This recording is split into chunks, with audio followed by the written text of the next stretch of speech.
Assalamualaikum warahmatullahi wabarakatuh. Kami dari kelompok 3 ingin mempresentasikan hasil diskusi kami mengenai optimalisasi digital marketing Biabon ikan tongkol. Dengan saya sendiri Nur Aini dengan NIM 097. Saya Irena Ananda dengan NIM 027. Saya Najwa Salsabila dengan NIM 083. Nah, seperti yang kita ketahui, perkembangan e-commerce di Indonesia meningkat dengan pesat dan telah mengubah pola konsumsi yang ada di masyarakat. Banyak konsumsi kini telah lebih memilih mencari informasi, membandingkan produk, dan berbelanja melalui internet. Hal ini menjadikan pemasaran digital bukan lagi pilihan, tetapi kebutuhan yang ada di dalam masyarakat. Termasuk produk makanan olahan yang kita buat, yaitu Biabon ikan tongkol, yang memiliki peluang pasar karena masyarakat membutuhkan makanan praktis, siap saji, dan mudah ditemukan melalui platform online manapun. Situasi ini menjadi alasan utama Biabon memanfaatkan media sosial untuk memperluas jangkauan pasar. Tujuan dan ruang lingkup: yang pertama, meningkatkan visibilitas dan awareness produk Biabon ikan tongkol, mendorong interaksi dan minat beli melalui media sosial, mendapatkan data insight untuk pengambilan keputusan, dan yang terakhir, meningkatkan penjualan secara bertahap. Teori digital marketing yang kita gunakan yaitu digital marketing promosi berbasis platform digital seperti TikTok dan WA dan juga Instagram. Lalu strategi utama yang kita gunakan SLM dan juga konten marketing. Yang terakhir ada model AIDA yang digunakan sebagai kerangka optimalisasi. Nah, untuk profil usaha Biabon ikan tongkol ini merupakan produk makanan siap saji yang terbuat dari ikan tongkol dengan cita rasa gurih dan pedas. Nah, produk ini dikemas dengan pouch yang ringan, higienis, dan memiliki ziplock sehingga mudah dibawa kemana-mana dan tahan lama. Nah, segmentasi konsumen utamanya itu mahasiswa, pekerja kantoran, dan ibu rumah tangga yang membutuhkan lauk praktis tanpa proses memasak lama. Keunggulan utama produk ini adalah rasa yang khas, kepraktisan konsumsi, serta kandungan protein yang tinggi sehingga membuatnya cocok sebagai lauk pendamping atau bekal kipas saji. Nah, analisis pasarnya itu melalui pengamatan terhadap kompetitor yang menjual produk abon sejenis di marketplace dan media sosial, terlihat bahwa konten visual, tampilan kemasan, dan strategi harga memainkan peran penting dalam menarik konsumen. Nah, dari analisis SWOT, Biabon memiliki kekuatan berupa daya simpan produk yang lama, kemudahan pengiriman, dan daya promosi yang rendah. Peluang muncul dari tren makanan instan dan dukungan digitalisasi UMKM.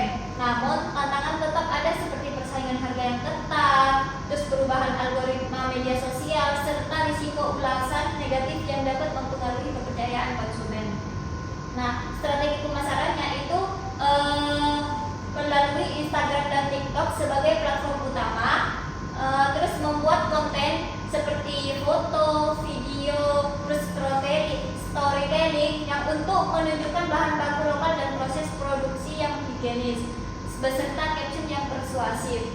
Nah, untuk funnelnya itu melalui awareness yang untuk memperkenalkan produk melalui konten media sosial, terus consideration, minat kepercayaan audiens yang dibangun melalui konten edukatif, review, testimoni, serta perbandingan produk. Dan yang terakhir, action yang difokuskan diarahkan untuk mendorong pembelian melalui promo di marketplace serta ajakan langsung melalui WA dan DM. Untuk toolsnya itu menggunakan MetaSuite yang dimana digunakan untuk menjadwalkan postingan dan memantau interaksi media sosial serta Canva dan CapCut. Baik, selanjutnya adalah rencana anggaran. Untuk rencana dan untuk total anggaran 1 bulan terakhir ini adalah 1.565 juta. Itu juga udah termasuk biaya konten iklan IG, TikTok, influencer, hingga promo marketplace. Untuk strategi harganya sendiri, kami menetapkan harga seharga Rp25.000, dan apabila kalau membeli lebih dari satu akan mendapatkan harga banding. Dan untuk yang ketiga adalah value based pricing di TikTok.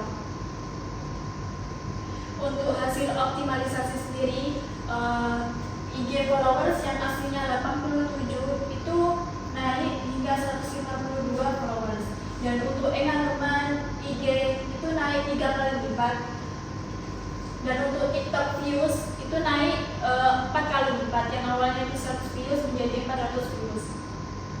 Selanjutnya adalah penjualan itu sangat meningkat, yang apabila dan yang awalnya 3 sampai 5 pieces itu meningkat 8 sampai 12 pieces per minggu.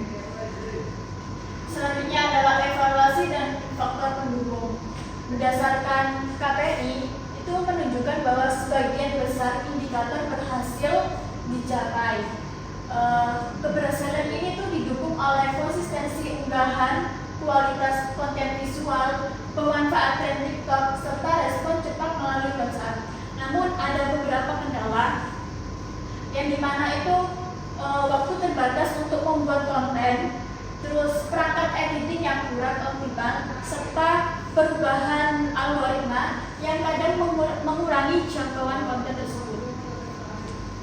Dan untuk kesimpulannya sendiri, bahwa optimalisasi digital marketing pada produk kami di Arbon itu memberikan dampak positif terhadap visibilitas, engagement, dan penjualan. Nah, penggunaan Instagram dan TikTok tersebut itu mampu memperkuat identitas brand dan memperluas jangkauan audiens secara signifikan. Dan juga ada evaluasi KPI itu menunjukkan bahwa sebagian besar indikator tercapai dengan baik. Hal ini membuktikan bahwa pemasaran digital itu menjadi solusi efektif bagi UMKM.